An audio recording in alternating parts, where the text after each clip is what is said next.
안녕하세요. 코인 탈출기의 유일한 선장 미마입니다. 주변 지인들이 제 영상을 보고 네가 무슨 선장이냐 그러던데요. 제가 뭘 많이 알고 잘해서 선장이 아니고요. 이 배는 저 혼자 타고 있거든요. 그러니까 뭐 제가 승객이자 선원이자 선장이죠. 그런 거 아니겠습니까? 어찌됐든 저는 코인 탈출기호를 이끌고 있는 유일한 선장은 맞습니다. 인정하시지 않더라도 그건 팩트니까 그냥 그렇다고 하고 넘어가 주십시오. 어제 방송에서 빨간불 신호가 들어왔었죠. 조금 지켜보고 있는데 비트코인이 이번 하락 추세 중에서 유일하게 지켜내면서 반등을 했다고 하더라고요. 그동안 모든 금액이 물려 있어서 할 수 있는 게 없는 상황이었는데요. 마지막으로 200만 원만 더 투자해 사용해 보는 걸로 회장님 결제가 떨어졌습니다. 대충 회장님이 누구인지 눈치채셨겠지만 집사람은 뭐 저나 코인이라는 이런 투자 방법을 전혀 신뢰하지 않습니다. 한편으로는 뭐 오히려 다행스럽기도 한데요. 뭔가 한번 보여주려는 욕심에 현재 이 상황까지 오게 된 겁니다. 저 같은 경우도 처음부터 900만 원이란 돈을 들고 시작했던 건 아니고요. 100만 원 정도로 시작했는데 조금 수익을 내게 되니까 금액이 300이 되고 600이 되고 물린 것을 회복하려고 다시 또 가져오다 보니 이렇게 현재의 금액까지 오게 된 겁니다. 이젠 1000만 원이 넘게 되었는데 저도 뭐 이 이상으로 금액을 더 늘리고 싶은 마음은 없고요. 이번에는 전과는 다른 방법으로 한번 시도해 보려고 합니다. 일단 충전을 하겠습니다. 자, 좀 전에 충전을 했고요. 보유 원화가 200만원 추가돼서 제 투자금은 총 1150만원 정도가 이제 됐습니다. 앞으로 한번 잘 해봐야겠죠. 얼마 전에 차트 보는 방법을 하나 이제 배우긴 했습니다. 이동 평균선을 이용한 예측 방법인데요. 솔직히 이렇게 하락할 때는 차트가 아무런 의미가 없다. 그런 걸 알았습니다. 또 반대의 경우 흔히 날아간다는 표현을 쓰던데 그것도 마찬가지고요. 하지만 그렇게 엄청난 상승이나 하락을 제외한다면 통계적으로 어느 정도는 예상해 볼 수 있다는 점에서 그런 것도 모르고 그냥 불구덩이에 그냥 뛰어드는 것보다는 그런 거라도 알고 대처하는 편이 조금은 낫지 않을까 그런 생각은 합니다. 일주일 전만 하더라도 수중에 돈만 있으면 그동안 눈여겨보던 종목 바로 구매했겠지만 그 결과 왜 현금 보유액이 있어야 하는지 뼈저리게 배운 시간이었습니다. 이번에는 정말 무리하지 않고 하나씩 배운다는 마음으로 이제 해볼까 합니다. 첫 번째, 일단은 지금 반등이란 말을 믿고 구매할 생각은 없습니다. 지난 일주일 동안 소폭 올랐다가 다시 떨어지고 또 조금 올랐다가 다시 확 떨어지고 이런 모습을 하도 많이 봐서 물론 돈도 없었지만 하여튼 이제는 절대 빨간불 들어왔을 때는 구매를 안 할 생각입니다. 그거 하나라도 배웠다면 실천을 해야겠죠. 만약 지금이 저점 구간이고 사지 않아서 나중에 후회하는 순간이 온다면 그때 아닌 경우도 있구나 하고 다시 배우면 되는 거죠. 하루 이틀 할 것도 아니라면 그렇게 경험치를 하나하나 쌓아가려고 합니다. 하여튼 현황을 조금 더 살펴보도록 하겠습니다. 오늘은 계속되었던 하락장 속에서 간만에 긍정적인 기사가 있어서 한번 가져와 봤습니다. 비트코인과 금 공존 가능. 비트코인 금의 실체적 위협 안 돼. 골드만삭스라는 곳에서 이제 말한 내용인데요. 골드만삭스가 뭔지 몰라서 찾아봤습니다.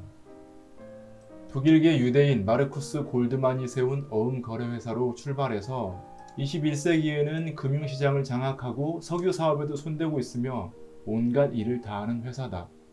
2010년 골드만삭스 본사의 총 매출은 392억 미국 달러, 우리 돈 40조에 달한다. 참고로 이것은 골드만삭스가 가지고 있는 헤지펀드나 석유 관련 수입은 잡히지 않는 것이다. 전 세계 최고의 투자 은행이고 온갖 금융사건에 연루되어서 그런지 음모론의 필수 요소 중 하나. 미국 재무장관 사관학교라는 말이 있을 정도로 미국 재무장관을 많이 배출하기도 했다. 빌 클린턴 시절의 재무장관이었던 로버트 루빈이나 조지 워커 부시 시절의 재무장관이었던 헨리 폴슨도 여기 출신. 버락 오바마 대통령이 집권할 때는 아니지만 전 세계 최고의 투자 은행이자 금융계 그리고 경제계 굉장한 영향력을 행사하고 있는 그런 곳인 것 같습니다.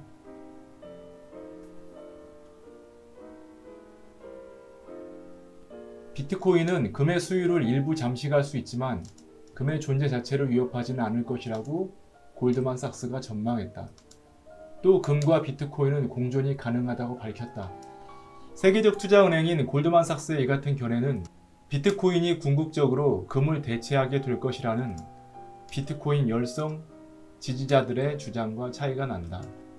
18일 블룸버그에 따르면 골드만삭스는 보고서에서 실질 금리와 달러 대비 최근 금의 부진한 성적 때문에 일부 투자자들이 인플레이션 해지 수단으로서 비트코인이 금을 대체하게 될 것으로 우려하고 있다고 지적했다.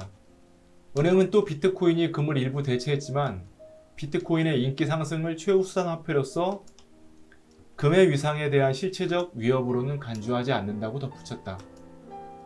골드만삭스는 기관과 부유한 투자자들은 투명성 이슈 때문에 암호화폐를 기피한다면서 투기적 소매 투자는 비트코인을 과도한 위험 자산으로 만드는 요인이 된다고 지적했다.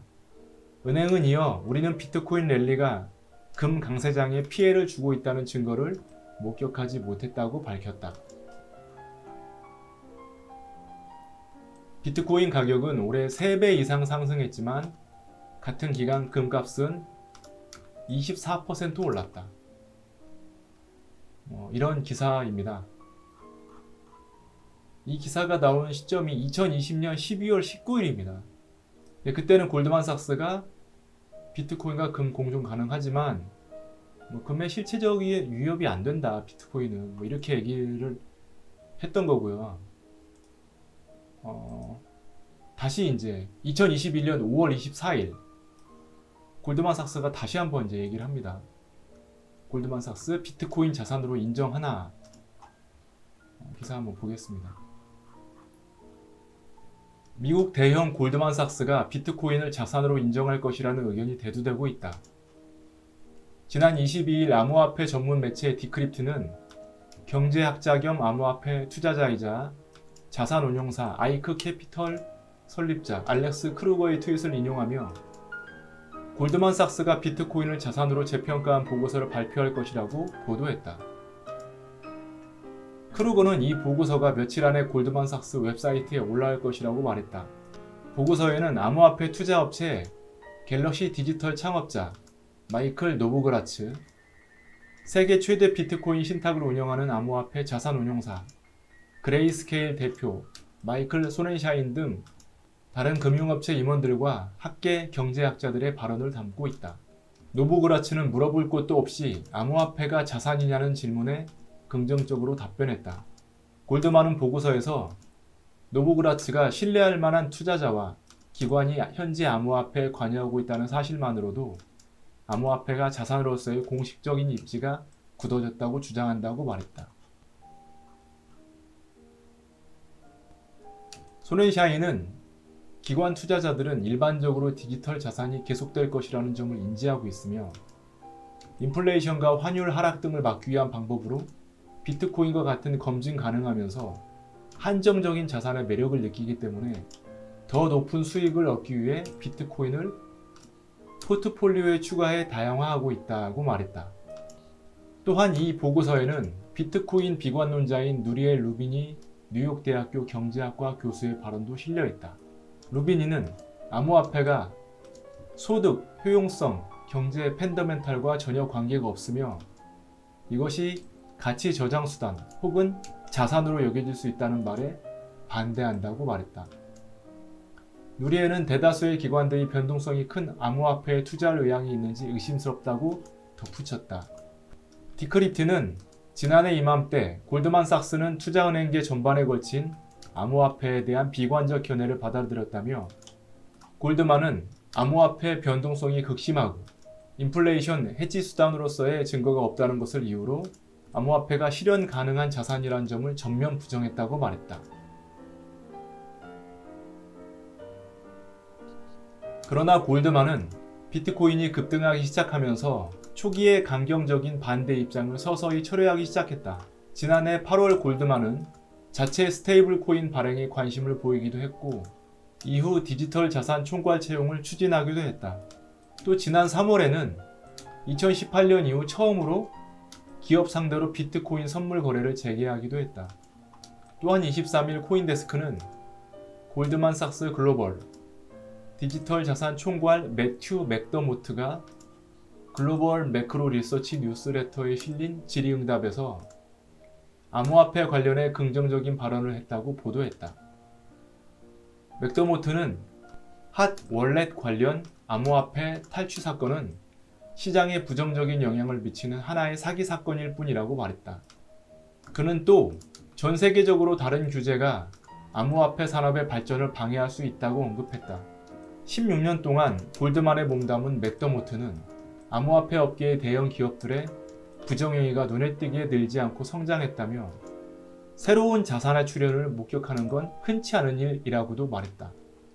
골드만은 최근 비트코인에 연동된 파생상품 2종을 거래했으며 암호화폐 거래 서비스 사업자 중 일부의 시장 참여를 돕겠다고 말했다. 또한 암호화폐 뉴스와 가격을 제공하는 플랫폼도 출시했다.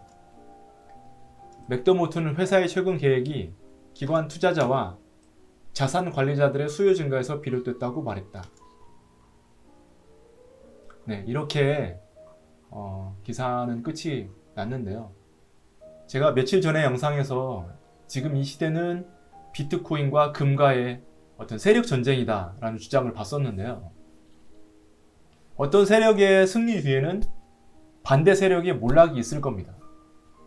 저는 잘 모르겠지만 골드만삭스라는 이 은행도 기존의 기득권 세력에 속해 있지 않나 하는 생각이 드는데요.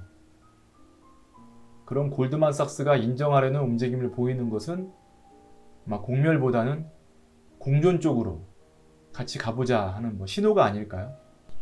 여러분들의 생각은 어떠신가요? 자유롭게 자신의 의견을 댓글로 좀 남겨주십시오. 훌륭한 가르침을 통해 저도 많이 배우도록 하겠습니다. 오늘 제가 준비한 영상은 여기까지고요. 모두들 좋은 하루 되십시오. 지금까지 코인 탈출기의 유일한 선장 니마였습니다. 감사합니다.